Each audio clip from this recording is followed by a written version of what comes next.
C'est impressionnant de vous voir tous arriver. Ça fait si longtemps qu'on prépare cet événement avec M. le cardinal Ouellet. En m'en venant, je repensais à un texte qu'a écrit le père Jean de Bruyne, qui est décédé il y a quelques années, et qui s'intitulait « Eucharistos ». L'avion dessine un grand cercle dans le ciel. Il atterrit, il fait beau. L'aéroport, c'est Athènes. Par le hublot de l'avion, une colline toute en ruine. Elle est célèbre. Elle s'appelle l'Acropole. C'est très vieux, plus ancien que Jésus.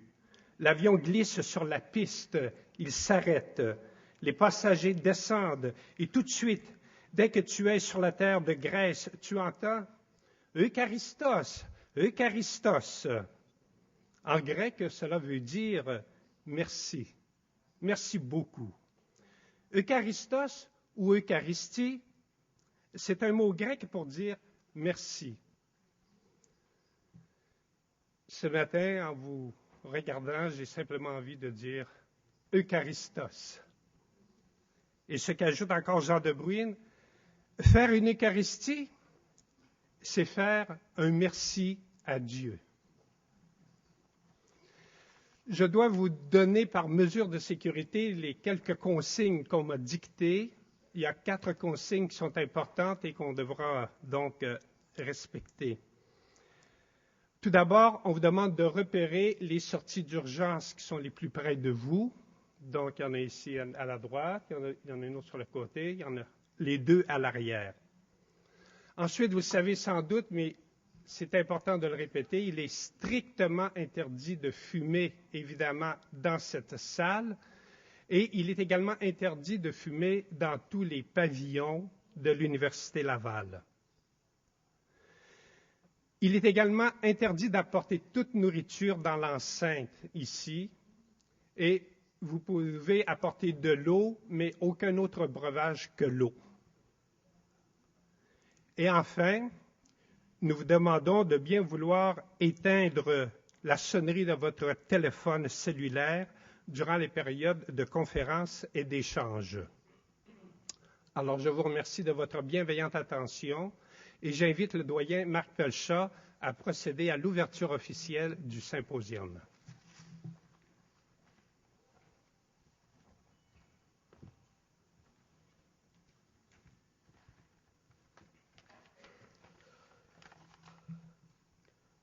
Monsieur le cardinal Marc Ouellet, archevêque de Québec et primat du Canada, président du Symposium théologique de Québec 2008 sur l'Eucharistie, messieurs les cardinaux, archevêques et évêques, monsieur le recteur de l'Université Laval, chers participants, chères participantes, mesdames, messieurs, c'est avec fierté que la faculté de théologie et de sciences religieuses de l'Université Laval vous accueille ce matin pour 3 journées de recherche et d'approfondissement sur le mystère de l'Eucharistie, en préparation au prochain congrès eucharistique international qui va s'ouvrir dimanche.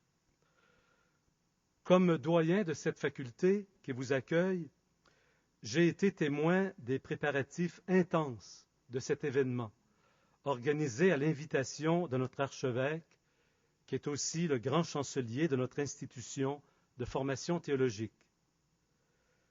Je remercie également le professeur Raymond Brodeur, que vous venez tout juste d'entendre, ainsi que son équipe, pour tous les efforts consentis afin de préparer cet événement le mieux possible.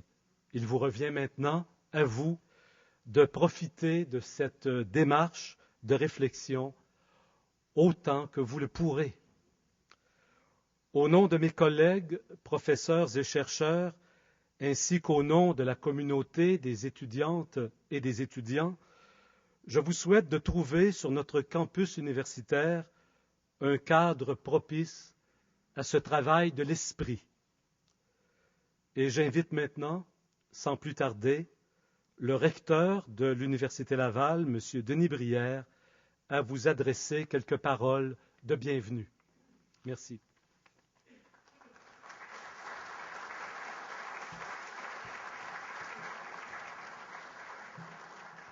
Alors, merci, monsieur le doyen. Alors, monsieur le cardinal Marc Ouellette, archevêque de Québec et primat du Canada. Messieurs les cardinaux, archevêques et évêques. Monsieur le doyen, théologien et théologienne. Vous me voyez certainement honoré et très heureux de vous souhaiter la bienvenue dans la ville de Québec d'abord et surtout sur le campus de l'Université Laval. Je suis très fier que l'Université Laval accueille en ses murs ce symposium international de théologie relié au 49e Congrès eucharistique international. I wish to everybody a warm welcome to First Quebec City and also on the campus of Laval University. La tenue de ce grand événement, en ce 400e anniversaire de la Fondation de Québec, n'est évidemment pas sans rappeler les liens étroits que relient l'université et l'Église, liens qui remontent jusqu'à Monseigneur de Laval, premier évêque de Québec. Ce symposium international arrive en une période où tant la société que l'Église connaissent de profonds bouleversements et de sérieuses remises en question qui affectent l'ensemble des populations et des sociétés tout entières. Nous sommes à l'ère de la mondialisation, de l'Internet, du virtuel, d'exploration et de découvertes toujours plus éloignées, toujours plus grandes, toujours plus profondes également. Au fil de toutes ces réalités, ressurgissent sans cesse les interrogations. Où va l'humanité? Où se trouve la vérité? Vers quel bonheur on s'achemine? Face aux souffrances et aux multiples perplexités qui tenaillent tant d'individus et de populations, que ce soit en raison du mal, en raison des catastrophes naturelles comme les tsunamis, les tremblements de terre et les tornades, se posent aussi avec acuité des interrogations sur le sens même de l'existence humaine. Les divers spécialistes en sciences de la santé et en sciences sociales et humaines sont interpellés, non seulement pour tenter de mieux comprendre ce qui se passe, mais aussi pour contribuer à identifier des solutions en vue de faire un monde meilleur. En partenariat avec ces chercheurs, les théologiens occupent dans cette recherche une place particulière.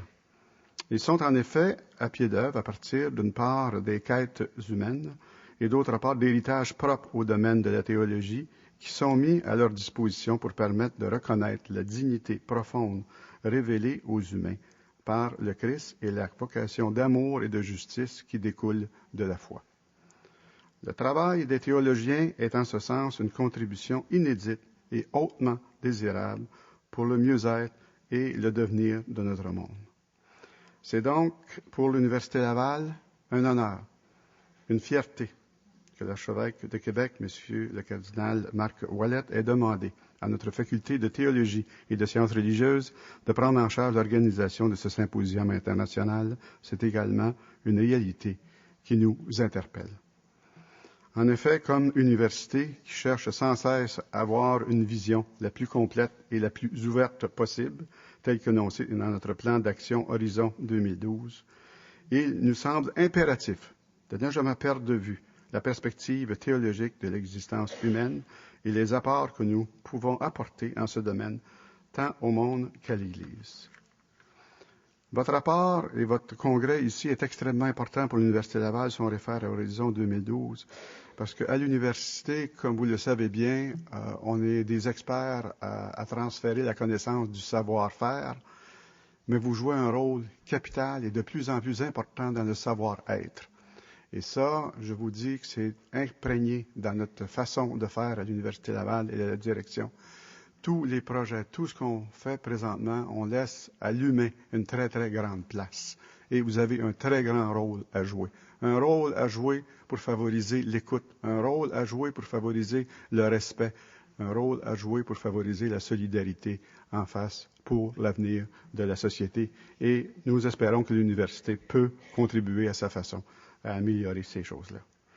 Je veux aussi, en terminant, remercier et féliciter certainement M. Raymond Brodeur et tous les membres de son comité d'organisation pour un travail bien fait est mené à bon terme. Et je vous demande de l'applaudir, s'il vous plaît, parce qu'on fait beaucoup d'efforts.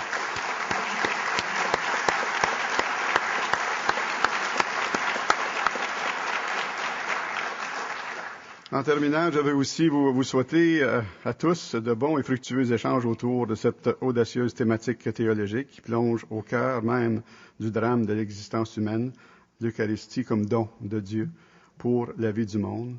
Bon colloque, bon séjour à Québec. La température semble vouloir collaborer. Alors, bon séjour à Québec et je vous remercie de votre attention.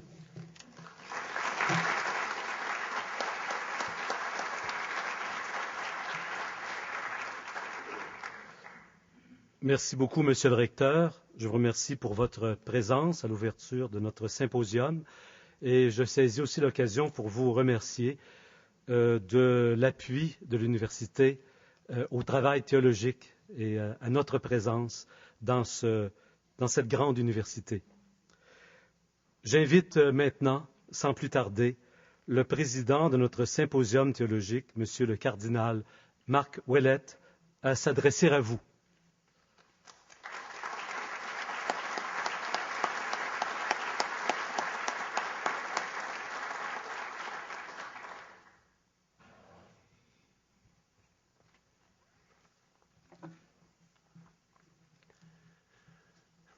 Éminence, Excellence,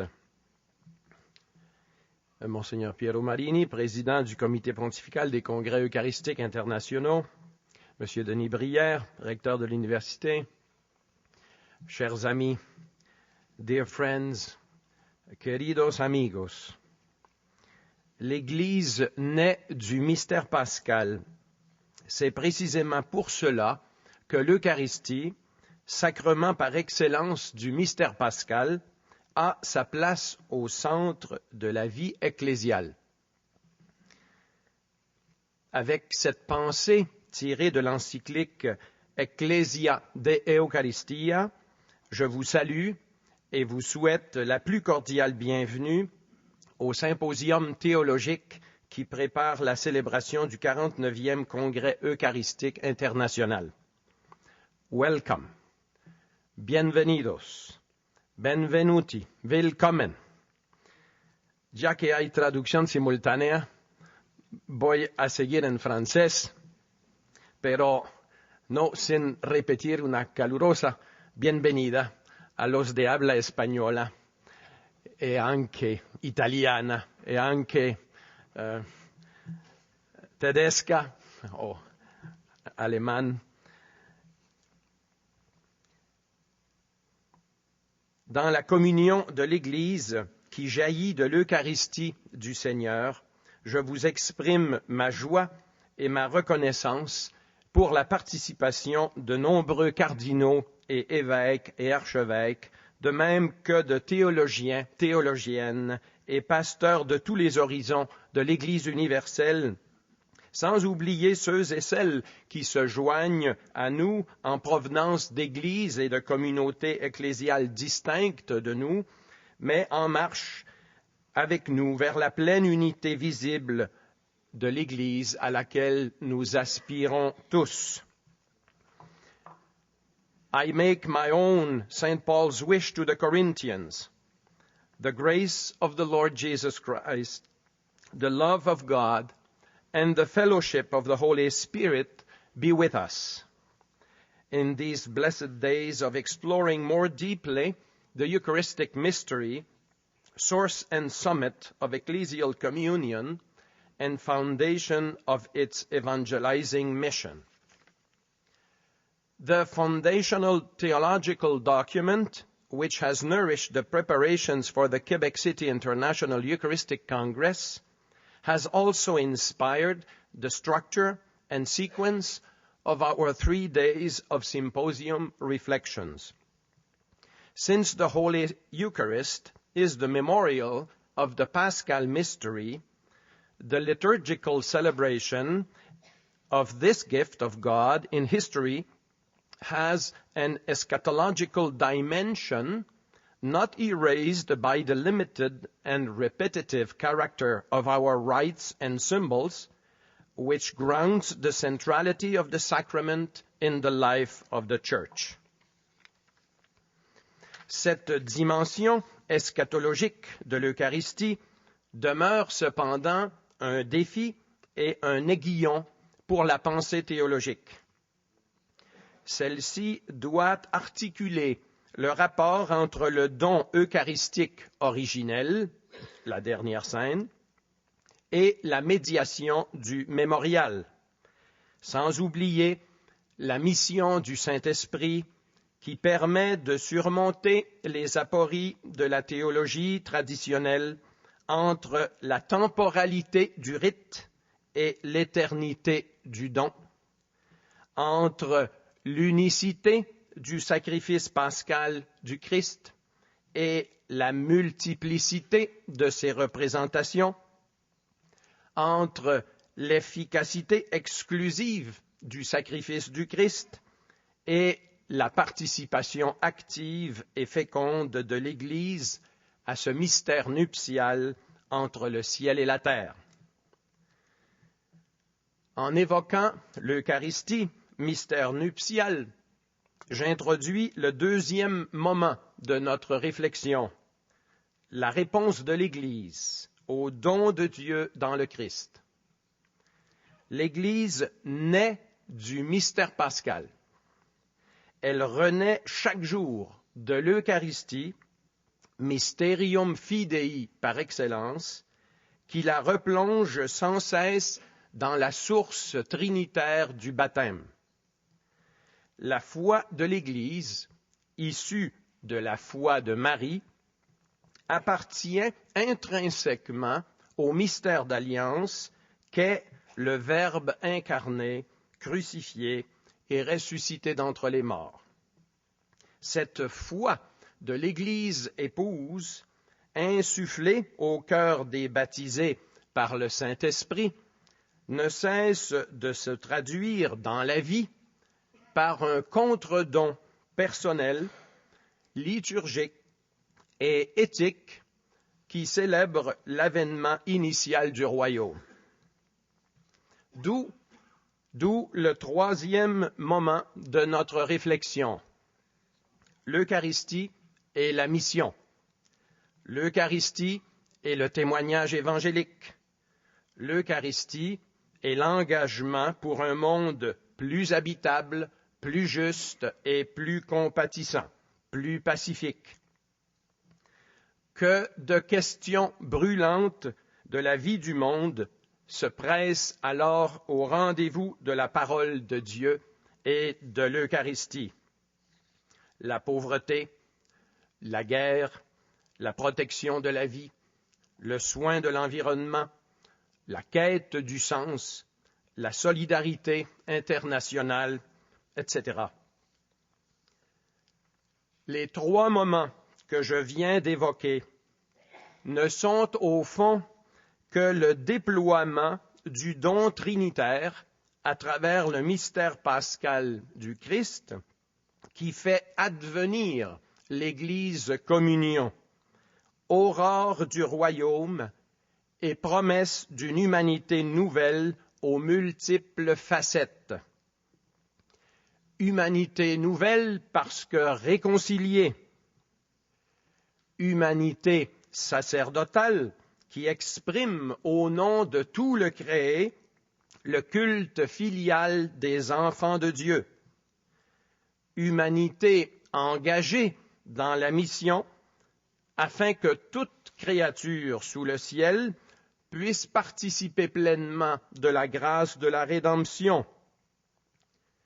Humanité glorifiée comme épouse de l'agneau, resplendissant dans ses saints et saintes la beauté du Christ, pleinement associée par toutes les fibres de son être à la glorification dans le ciel et sur la terre de l'amour trinitaire.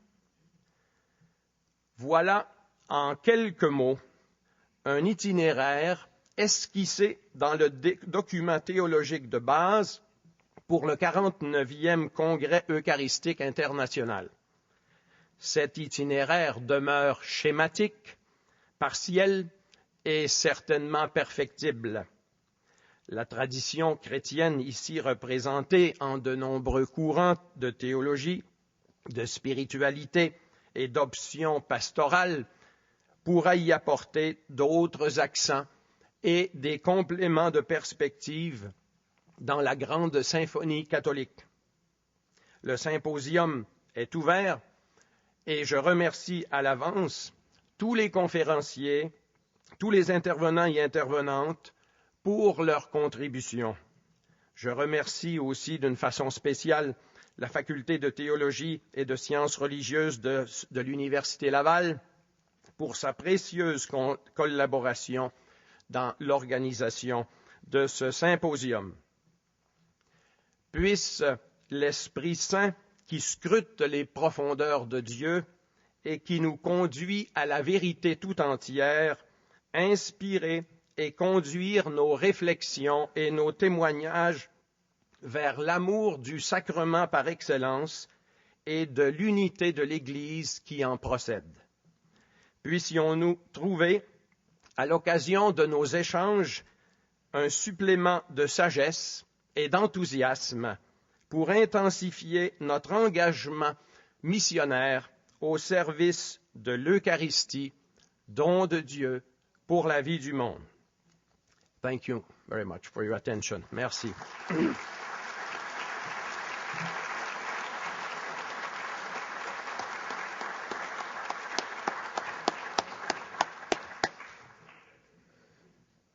Je vous remercie, Monseigneur l'archevêque, pour cette allocution d'ouverture qui est en même temps une introduction à nos 3 journées de réflexion théologique. Et je m'unis à vous pour déclarer le symposium théologique sur l'Eucharistie ouvert. Et je vous invite à revenir ici, Monsieur le cardinal, à passer à table, où vous serez accompagné par Monsieur le cardinal Scola et par Sœur Lorraine Casa pour la première partie de notre symposium. Bonne journée.